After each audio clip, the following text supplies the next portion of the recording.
Alrighty, so today we're going to start off with page 3, and it starts off with a note.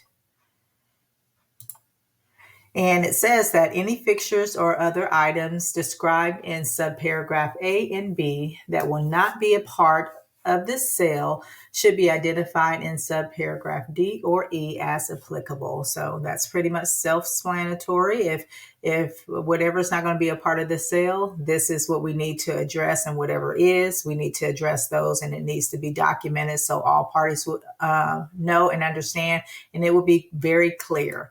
So in section D here, this is where we're going to be placing items that are leased or not owned. Any items which is leased or not owned by the seller, such as antennas, satellite dishes and receivers, appliances, and alarm systems, security systems, must be identified here and shall not convey. This one says that, in addition, any leased fuel tanks identified in paragraph 12P shall not convey. So again, you all, anything lease sellers that you have, you cannot sell anything, or it cannot convey because you don't own it. So if it's leased, if it's a leased fuel tank, it does not convey with the property.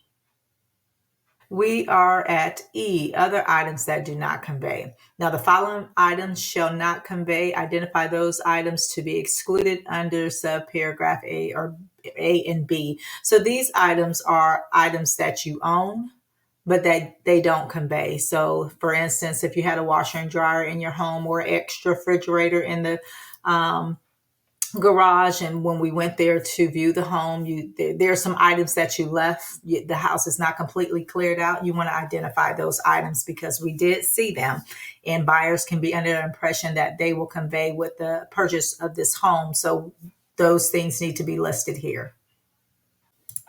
And the seller shall repair any damage caused by removal of these items excluded above. So anything that you are removing from the home in the process of you moving, it could be, workout equipment that is heavy and something failed. It could be a TV. It could be monitoring systems, et cetera, et cetera. Whatever you have left and removed from the home, if it caused any type of damage to the walls or whatever, damage that it did cause, we're just saying that it needs to be repaired. And we're in the personal items section. So everything that is a personal property that you do want to convey. So that's where you, again, will put in the washer and dryer. If you left the washer and dryer as a gift, then we're going to add that to this section. The refrigerator, usually in all our contracts, we always put the refrigerator in there because the refrigerator is a personal property. So we want to address that to make sure that the refrigerator is there, the washer and dryer is there, that additional refrigerator, that extra refrigerator that's in the garage. It could be a basketball goal outside, so on and so forth, a riding lawnmower, whatever that is a personal property to you that you are allowing to be a part of the sale. We need to address that here. So this note says that any personal property that will be a part of the sale should be identified in this paragraph. Buyer is advised to consult with the buyer's lender to assure that the personal property items listed above can be included in this contract. So, anything that's included in the contract, maybe that is just something out of the ordinary. We need to get with the lenders just to make sure that this is okay to be added to this contract. So we're on number 5, the home warranty section. So the home warranty is stating that the seller agrees to or does not agree to obtain and pay for at settlement a 1-year warranty for the property at the cost not to exceed, XYZ. So this section, we're going to, the sellers, we need to decide if you agree to get a home warranty for the buyers for a year, or if you don't. And if you do, this is the price that we're going to put here, $550, $600, whatever that we're going to allot for the buyers to have so they can obtain their own home warranty at the end, of closing. So they'll have it just for a year, and after a year, they can renew it if they choose.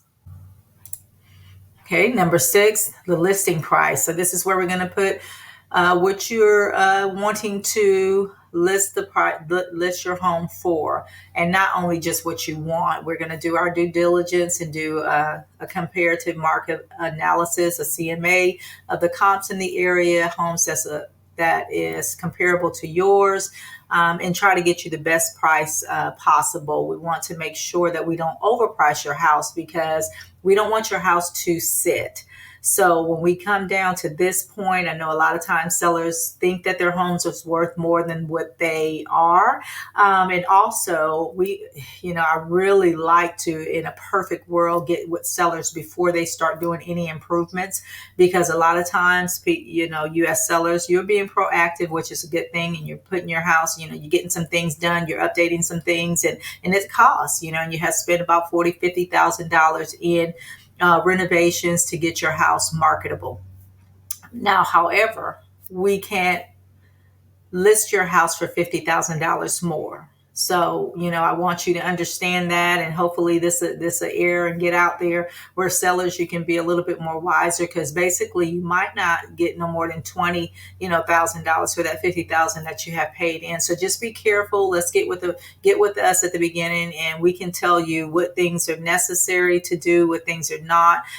You can hold your money and let the buyers come back on the due diligence repair request and request whatever, and you've already had some monies in saved up, cash on hand, so that you can offer that to them as allowance, or we can just get whatever they want to get done, instead of you going and just doing whatever and lose out, because we cannot adjust the purchase price of the home for that much more. We got to price it and price it right, and that goes off of what is being sold in the market within the last 6 months to a year.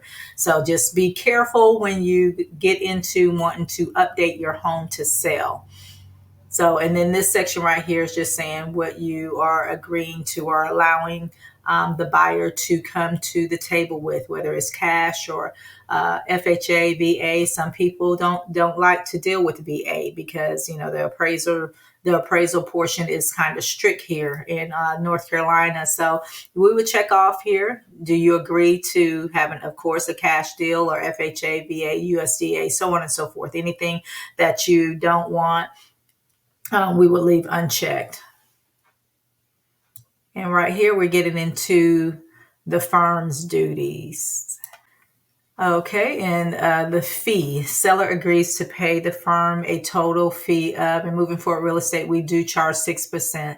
That is negotiable. We will negotiate on that when it comes down to dual agency. If you agree to a dual agent, we do reduce that cost. If I am going to act as a seller, as your listing agent, and represent the buyers as well, but we charge 6%.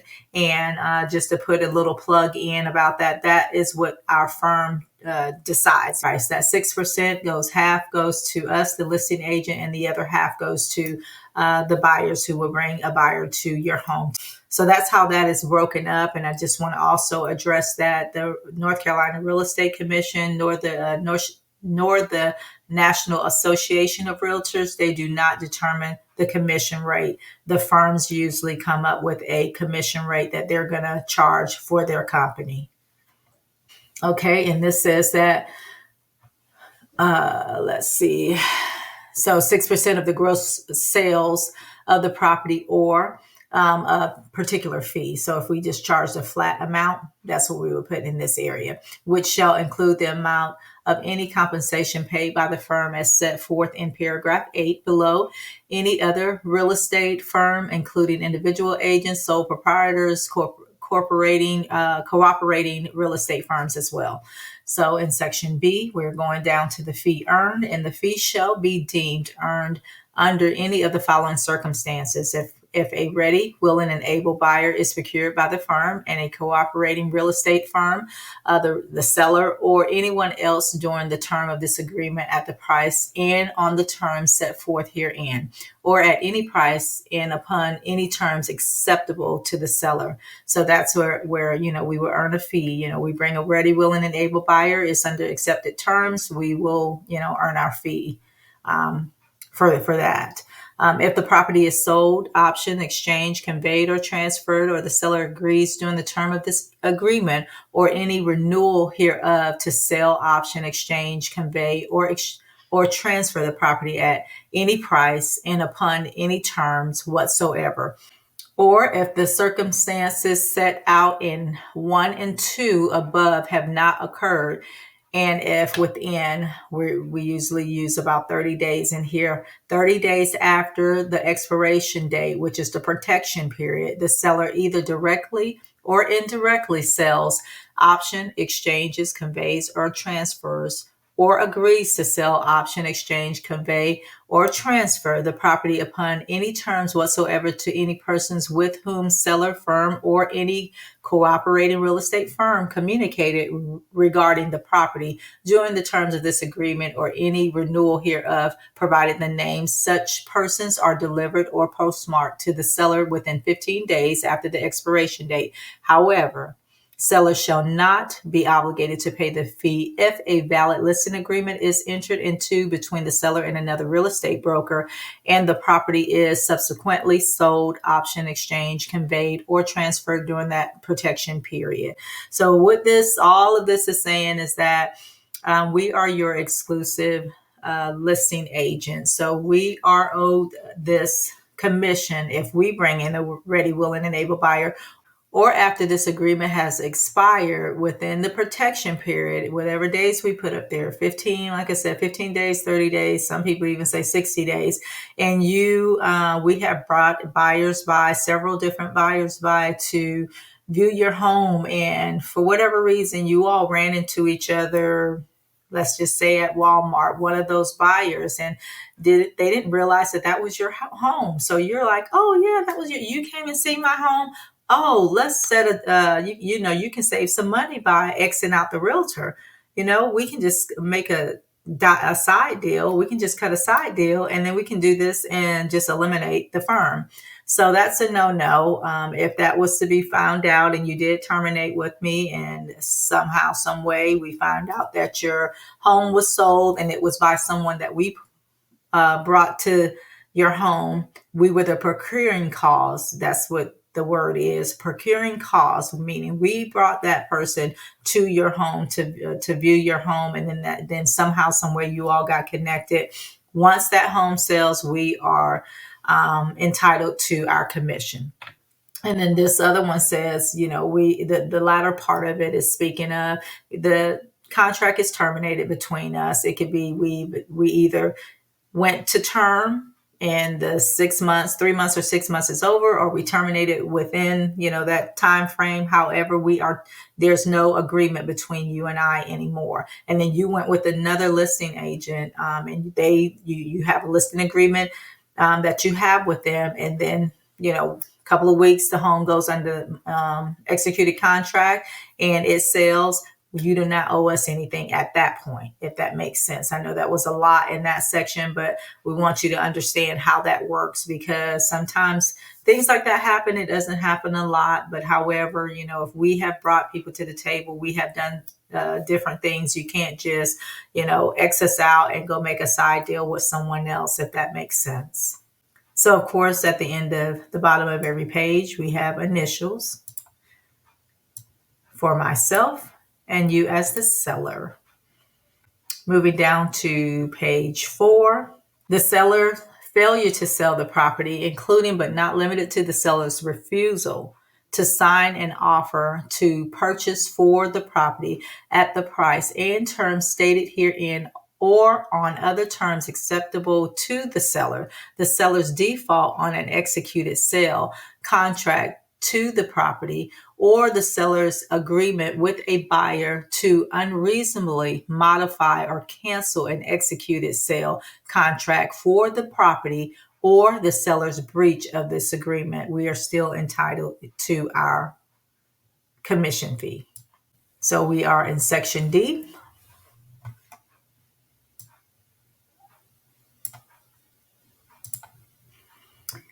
Transfer or interest in business entity. If seller is a partnership, corporation, or other business entity, and an interest in the partnership, corporation, or other business entities is transferred, whether by merger, outright purchase, or otherwise in lieu of a sale of the property. An applicable law does not prohibit the payment of a fee or commission in connection with such sale or transfer. The fee shall be calculated on the fair market value of the property rather than the gross sale price, multiplied by the percentage of interest so transferred, and shall be paid by the seller at the time of the transfer. Here we are in section E.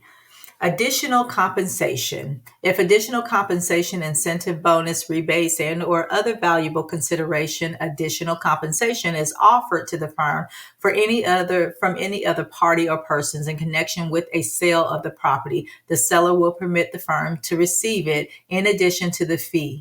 Firms shall timely disclose the promise of or expectation of receiving any such additional compensation and confirm the disclosures in writing before the seller makes or accepts an offer to sell. So this is just saying that if we get offered an additional compensation by the buyer side for whatever reason, that we need to disclose that to you. But in disclosing that to you, that does not reduce your commission fee that we charge you, which is in this binding agreement. You still have to pay us that commission rate, and then we also would obtain that additional compensation. Or we need to show you, present all offers to you, but we need to let you know this before you accept an offer to sell. So we're in section 8.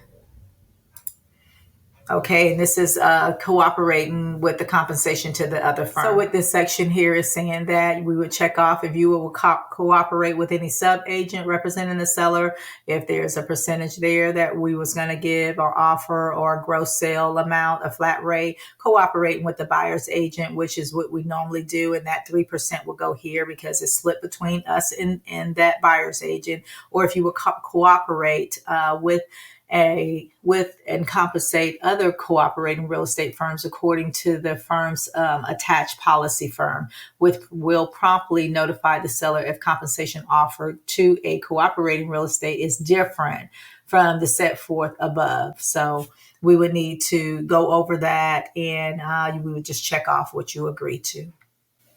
Okay, so we're on number 9, which is the firm's duty. And we have a note here. In accordance with the Realtor's Code of Ethics, the firm shall, with the seller's approval, in response to inquiries from buyers or cooperating real estate firms, disclose the existence of offers on the property. When the seller authorizes disclosures, firms shall also disclose whether offers were obtained by the individual agent who signs the agreement, another agent of the firm, or by a cooperating real estate firm. Section A. Best efforts to find a buyer. The firm agrees to provide the seller with the benefit of firm's knowledge, experience, and advice in the marketing and sale of the property. The seller understands that the firm makes no representation or guarantees as to the sale of the property. So this is what this is saying, that we're going to do our best to get your home marketed to the best of our abilities to all, online sites, so on and so forth, virtual tours, whatever, we do as a firm, but we cannot make any guarantees that your home will sell. Disclosure of material terms of offer. The seller acknowledges that the real estate brokers are prohibited by North Carolina Real Estate Commission rule from disclosing the price or other material terms contained in a party's offer to purchase, sell, lease, rent, or option real property to a competing party without the express authority of the party making the offer. Okay, we're on C, disclosure of material facts.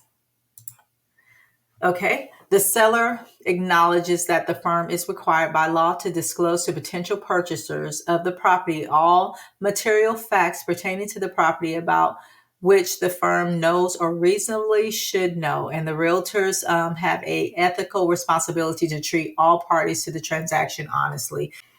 So we're on D, other professional services. The seller further acknowledges that the firm is being retained solely as a real estate professional and understand that the professional service providers are available to render advice or services to the seller, including but not limited to the attorneys, insurance agents, tax advisors, surveyors, and structural engineers, et cetera, et cetera.